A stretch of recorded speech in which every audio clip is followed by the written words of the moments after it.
I am at the Trevor Project, the world's largest suicide prevention organization for LGBTQ youth. Today, I'm gonna find out if I have what it takes to become a lifeline counselor. How do you think I'm gonna do? I'm not quite sure. I've seen some of your videos and you're not the friendliest. How f***ing dare you? How f***ing dare you?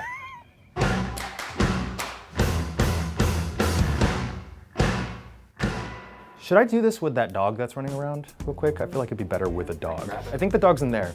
I sense the dog is inside there. This year I'm hosting Trevor Live LA. Is there a New York one too? Yeah, there is. Who hosted the New York one? Adam Rippon and Gus Kenworthy. Hi, I'm Adam Rippon, world famous figure skater. This is Gus Kenworthy. This is a very serious, important topic that we should all be aware of, and I'm so honored to be able to host Trevor Live LA this year and to be able to share this video with all of you. Off we go into the Trevor office.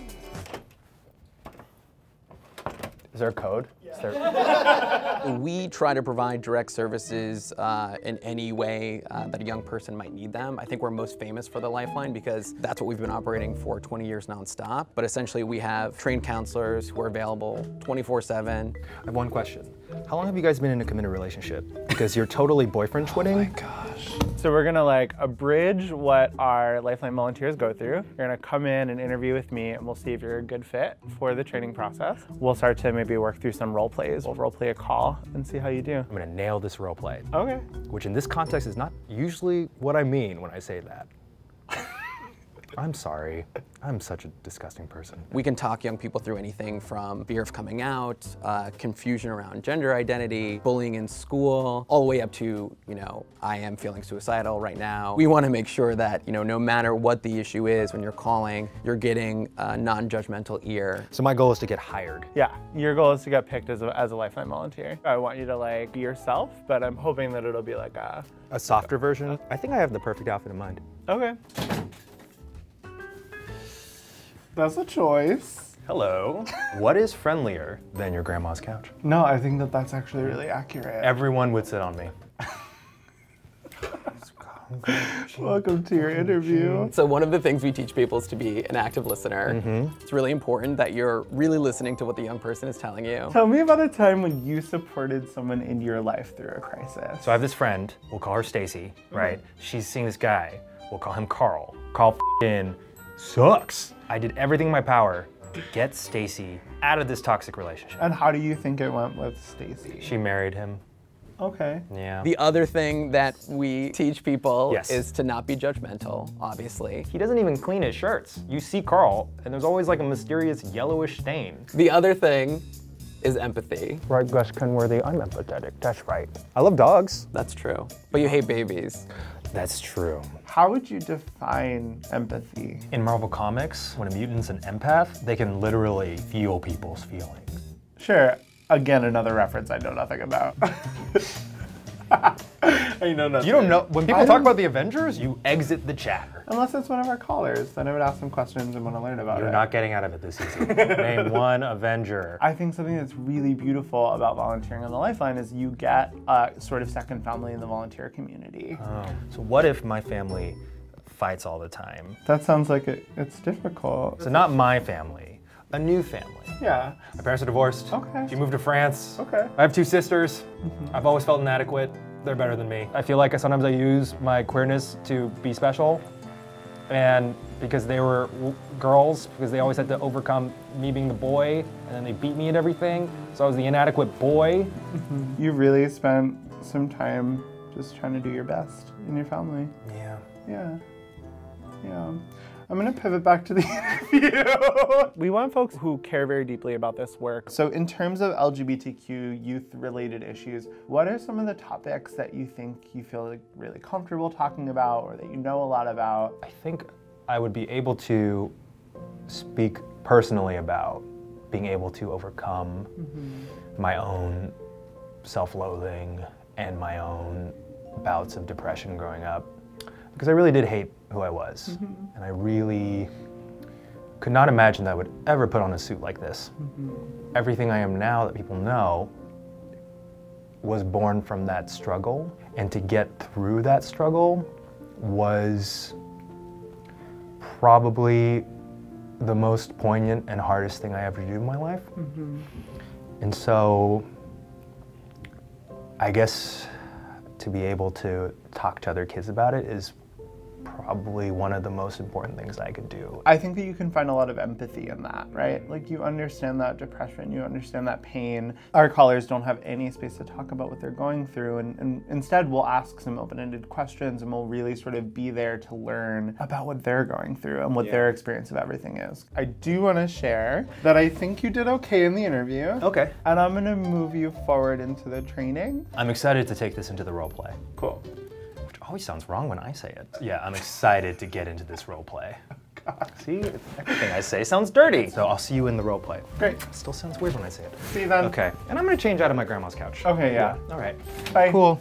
Bye. Love you. No, I don't. I don't know yet, but. Joey? Eugene. Feel like we're on The Voice, and if I do well, you're gonna turn your chair around. Really just going to be going by my voice, and we want to hear that sort of friendliness come through in your voice. Oh, welcome to the call. Oh my God. Ask a ton of open-ended questions to learn more about my story. Okay. Active listening, empathy, and friendliness. Wow. Yeah, that's great. So basically, improve upon everything I've sucked at so far. We can go with that. You answer the phone. I'm going to have you say, "Hello, Trevor Lifeline. This is Eugene. What's going on?" You ready? Yes, I'm ready to go. All right. Hello, Trevor Lifeline. This is Eugene. What's going on? Hi. Hi. How are you doing? Things are really tough right now. I'm just hoping that we could talk about it. Yeah, of course. What's your name? My name is Tay. Hey, Tay. What do you want to talk about? Okay, so I just started high school a couple weeks ago, and I'm non-binary, and things have just been really, really tough in school. Oh, no, I'm sorry to hear that. Yeah, school can be tough. Yeah, it's just like all the kids are sort of like bullying me, and it's been a really sort of hard couple of days. Suicide is the second leading cause of death among young people. Lesbian, gay, bisexual youth are more than 4 times more likely than their straight peers to attempt suicide. Tell me more about what these kids are saying at school. They just like do this thing where they say a lot of like mean words, and then they just like don't talk to me. Wait, time out. Can we time out real quick? Yeah, Joey, absolutely. I don't know what to do. Yeah, so it sounds like you got a little stuck. The first thing Yeah. I want to check in on is, how are you feeling during that? The idea of talking to someone who's young and lost and doesn't know what to do with their identity, and they don't know how to deal with it, it just made me feel like I was talking to myself, and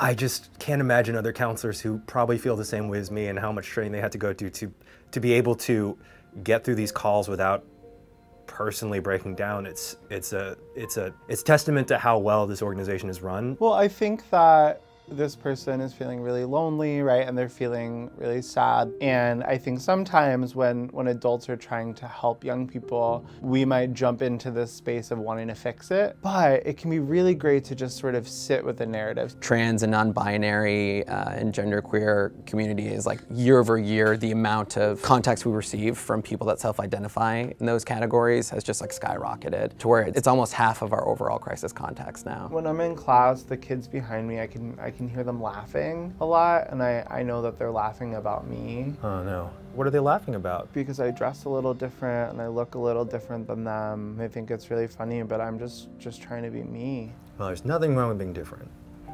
Yeah. It's nice to hear that.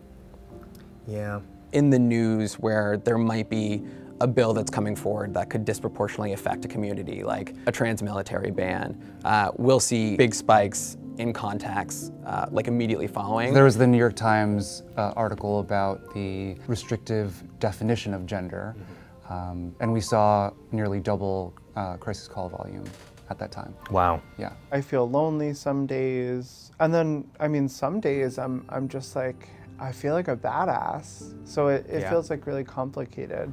That's totally normal. I don't talk about it much, but the Trevor Project is something that I wasn't aware of when I was young, and I desperately needed. Even talking to Joie is just having someone like that to talk to would have changed so much for me, and I can only imagine how much it helps young LGBTQ people today.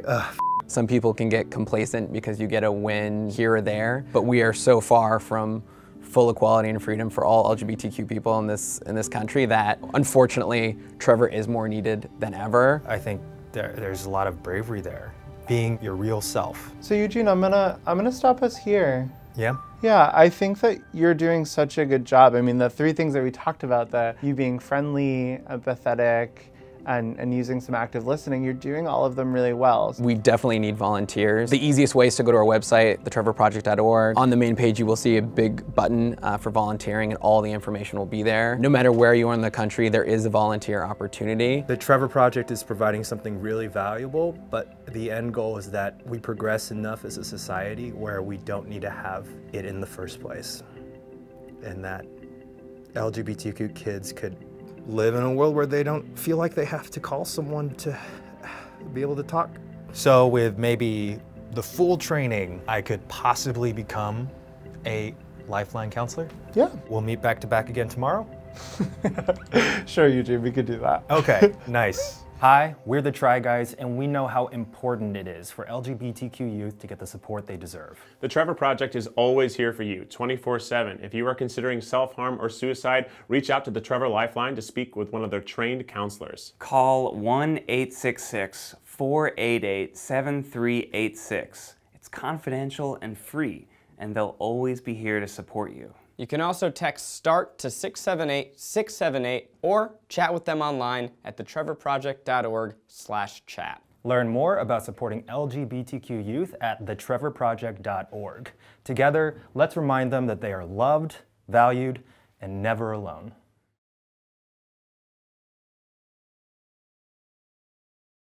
Bro, we gotta talk after this about MCU. I know. I'm gonna get you all up in this Marvel Cinematic Universe. I think you'll like it more than DC. I don't know what that is either. Like the place? Name a superhero. Spider-Man? You did it.